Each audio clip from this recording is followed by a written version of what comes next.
Silaturahim ini penyebab datangnya rezeki dan memperbanyak. Perlu kita ketahui, silaturahim ini istilah dalam agama kita khusus bagi orang yang punya hubungan darah saja. Bukan semua orang muslim, gitu kan? Kalau seorang muslim umumnya kita mengatakan ukhuwah, persaudaraan. Kalau sila artinya hubungan, rahim hubungan darah, hubungan darah. Makanya kata Nabi SAW, telusuri jalur nasab kalian. Saya sarankan sini teman-teman, mulai malam ini kalau bisa, coba ingat-ingat siapa kakeknya, ayah kakeknya. Kalau ada orang tua kita yang masih hidup, tanya, buat jalur nasab. Karena Nabi SAW mengatakan, telusuri jalur nasab kalian.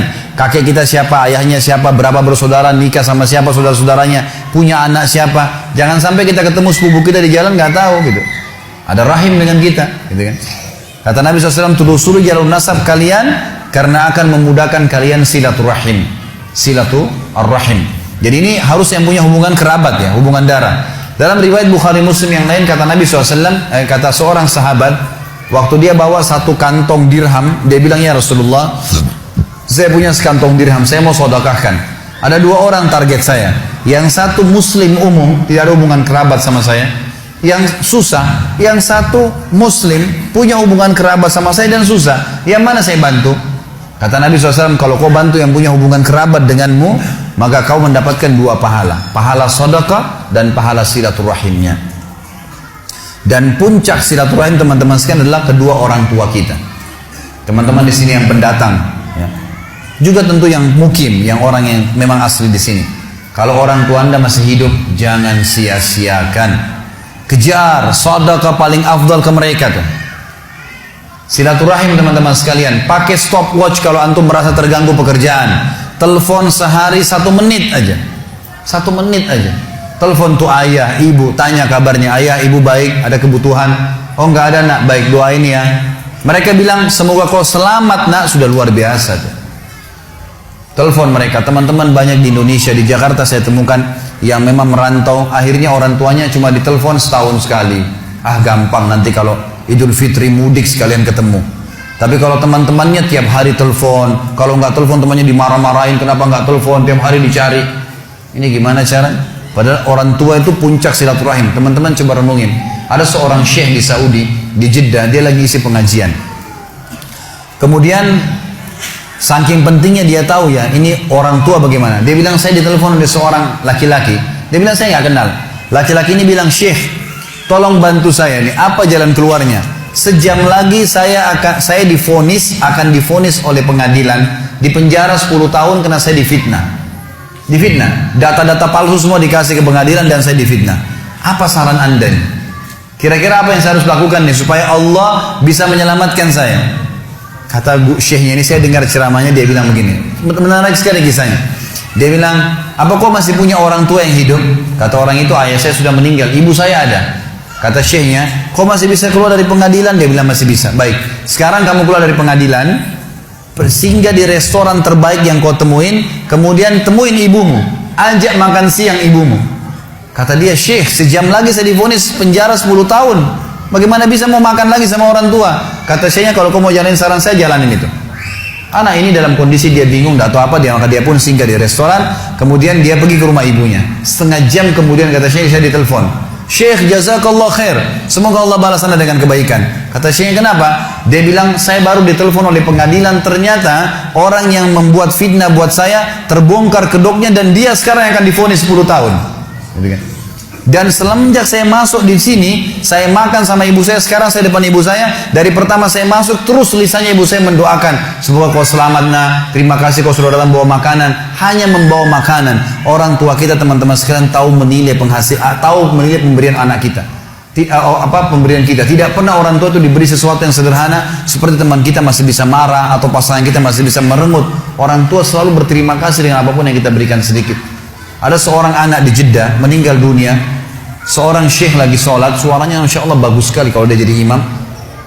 Saya banyak cerita tentang Saudi karena saya pernah kuliah di sana teman-teman. Jadi bukan karena Saudinya. Kalau Anda punya cerita di Indonesia mungkin bisa terjadi di mana-mana tentunya. Saya cerita tentang ini karena saya tahu gitu. Di Jeddah ini ada satu orang syekh, suaranya bagus. Kalau sholat Jumat penuh masjid.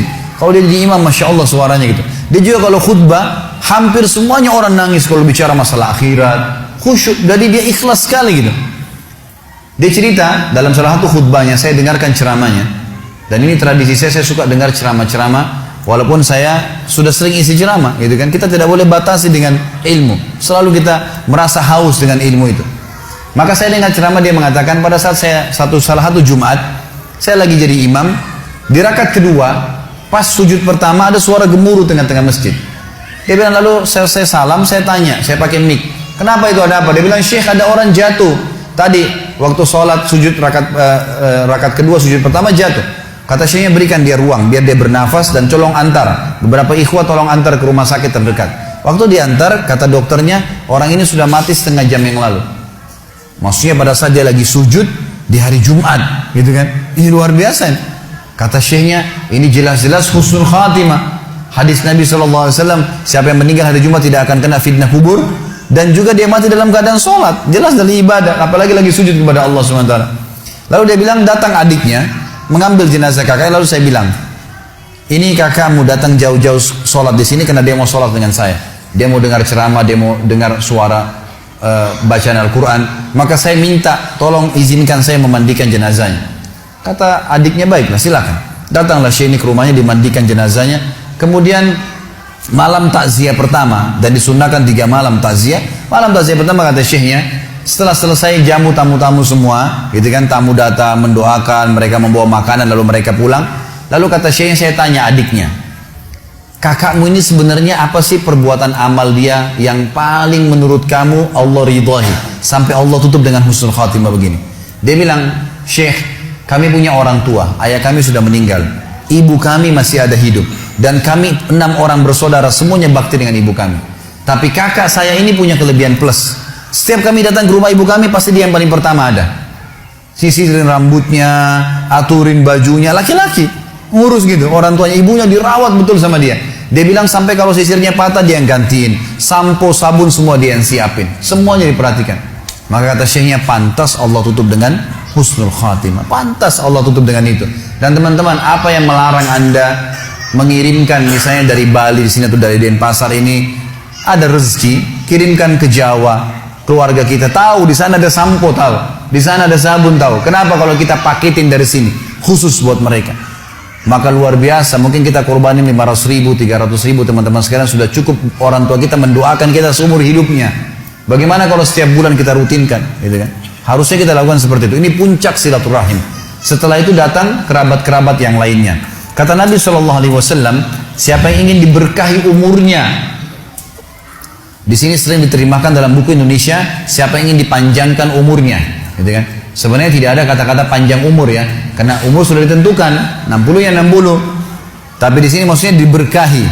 Jadi kalau dia punya 60 tahun, dia sering silaturahim, dengan ada orang lain punya umur 60 tahun tidak silaturahim, kita temukan yang sering silaturahim ini akan berkah hidupnya. Sudah banyak bangun masjid, sudah banyak kegiatan-kegiatan sosial, Allah berkahi umurnya. Siapa yang ingin diberkahi umurnya dan diluaskan rezekinya, maka dia sebaiknya melanjutkan silaturahim.